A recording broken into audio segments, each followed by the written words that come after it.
me understand. Help me understand the people who come up to you with a plan in mind, but it's not a plan that is obtainable via conventional means. To give an example, I was running customer service. Here comes this freaking guy. The moment that he approached the desk, my gut tightened and I just had the worst feeling about this person. I just felt like this dude was going to give me problems. This is a guy in like his 40s. He was coming up to the desk asking me to break down his 20 into dollar bills because he has a gambling issue. I did not need that information. All I needed you to instruct me with is, Miss, would you please exchange this 20 for once? And I would have happily done so. Stay quiet. Just ask for what you want and stay quiet. I don't need to hear about what you're going to do. Maybe you're looking for social activity because maybe you're one of those people who only get social stimulation from going to public places. Whatever, I don't care. When I'm handling money, I like to focus on the fact that I'm handling money, and so should you. He had like this energy, this attitude. He was all like loud and stuff and talking about, yeah, because I'm getting ready to gamble and da-da-da-da-da. He had like a tone and attitude. I don't know if I got to tell you guys this story. I feel like I may have mentioned it, but I want to revisit it to officially create this topic. One of my managers happens to be walking by. And then this guy, out of the blue, requests to speak to another one of my managers, calls him by name. And at that point, I think this is bizarre. You went from wanting change to seeing this manager who, for some reason, triggered some ideas in you of telling that manager, just mentioning to that manager that you wanted to see another manager. And you were trying to escalate the situation because the first manager who you were asking for, you're like, I just need to have a word with him. And you sound threatening. You sound like you're not okay. Yes, this manager who you're requesting had to leave the sales floor because of you. So no, I'm not going to get him for you. And no, this other manager is not going to get him for you. So at that point, I became a little uncomfortable because I was left by myself by this other manager, because we all have jobs to do. But the relief came from the fact that I guess because the situation was escalating, the manager who walked by decided to hang out with me.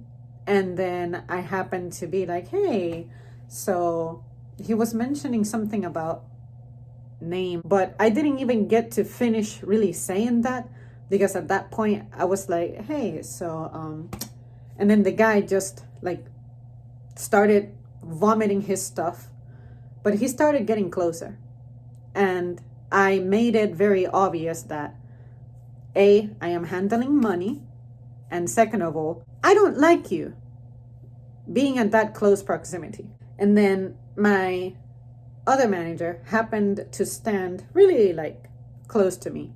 And he was just standing there listening to the guy, very calm, very cool, collected. And then the guy insisted that he wanted to see the other person because this, that, and the other. It was just some stupid reason. Like this guy got triggered or offended over something.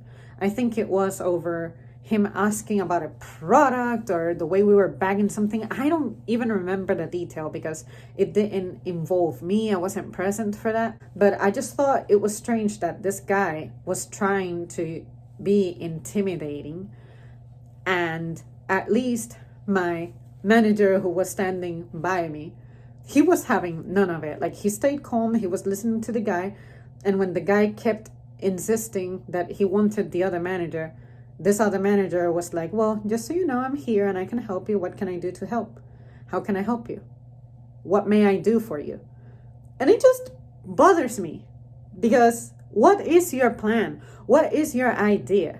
Like, are you trying to school one of our managers over something dumb Because trust me, we're not there to make your life difficult. We're not trying to start conflict. We're not trying to argue with you. We're not trying to prove you wrong at anything. We're just there trying to make an honest fucking living in this place that makes it so goddamn difficult. He was escalating his tone when we were by ourselves, and I thought, wait, why are you behaving in that manner? And why am I on the receiving end of that? So he had like this intimidation tactic, and right when he was like starting to like approach me and get a little bit closer, and I was like stepping back, fortunately that's like when my protector night manager came over. His presence alone was a grand relief for me, because he was definitely not letting this guy get any closer to me. But stuff like that, it makes me wonder, why do people recur to intimidation tactics, intimidation attempts in a setting like that?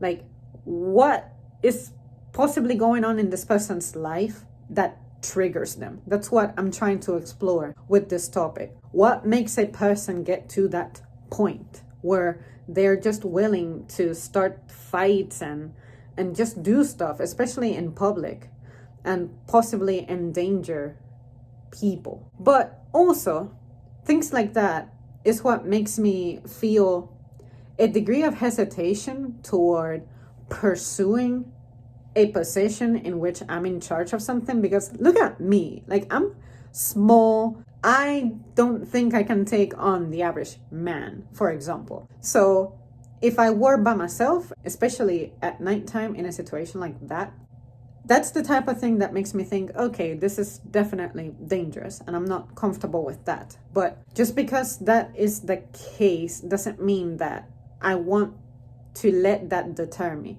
So if I were in a position like that, what would you guys recommend someone like me to do to try to diffuse a situation if for some reason I happen to be alone, or I have to be alone for prolonged periods of time? If I were your sister or your daughter or something like that, what would you recommend that I do? Just like leave? But I shouldn't leave because I'm the person in charge of that area. But sure, if my safety is on the line, then I can make that call. But I'm just wondering if there's anything at all that can be done for me to make my presence be sufficient. My manager being there, I could absolutely tell that by him being a man, that alone was deterring enough. Like, this is a tall, built, strong guy. Whereas someone like me, like, I will inherently not exhibit the same degree of respect, I guess, or get the same level of respect, simply because at first glance, I look like I can be bullied into submission. And I'm here to tell you, fuck you for that. But also, I'm trying to figure out if there's something that you guys can think of that you would want a female friend or close acquaintance of yours to do in a situation like that to increase her chances of getting out of that situation well, while also maintaining authority. You know, if you guys need clarification with what I'm trying to get at, let me know, because I know that I kind of went in many different directions. But what I want to convey is that I really dislike the people who use intimidation tactics. Let it be you getting loud, you trying to like physically get close to someone and like exhibit a threatening body language, that type of thing. Just stay calm, stay relaxed. Whatever you need help with, it will be taken care of. But watch your fucking attitude. Anyways, you guys, that's it. Thank you so much for tuning in, and I'll see you soon.